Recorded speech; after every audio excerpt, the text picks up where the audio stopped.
Je me suis dit que ça pourrait devenir mon métier après l'accueil qu'il y a eu dans le milieu chronique labradorienne. Moi, je suis venu au cinéma à la fois par le cinéma puis par l'écriture. Euh, puis j'ai pas démordu de ce moule-là. Je suis ce qu'on appelle un auteur de film, c'est-à-dire quelqu'un qui prend une part importante à l'écriture de ses scénarios. Je devrais dire que quand j'écris, j'ai l'impression de tourner. Puis quand je tourne, j'ai l'impression de réécrire. Et quand je monte, j'ai l'impression de retourner. Tout est lié. Et la beauté d'écrire, d'être responsable de ce que les gens disent, te donne une plus grande liberté parce que tu n'es pas obligé de demander la main au scénariste à savoir si tu peux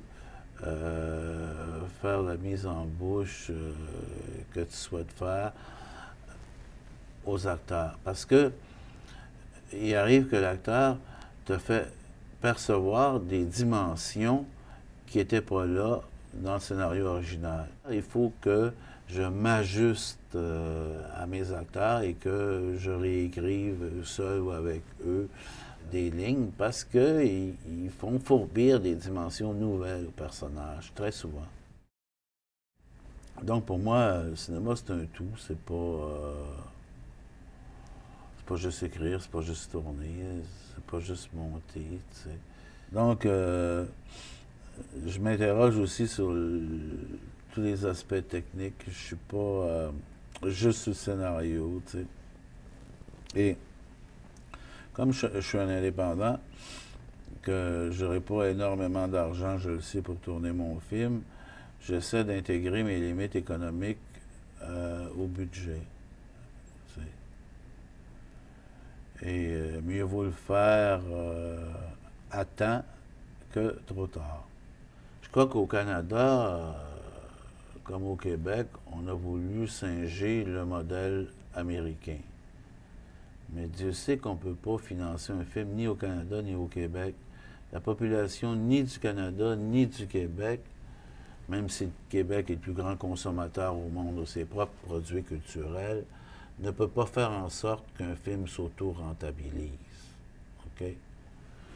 Je ne crois pas que ce soit nécessairement la fausse voie des coproductions qui règle l'affaire.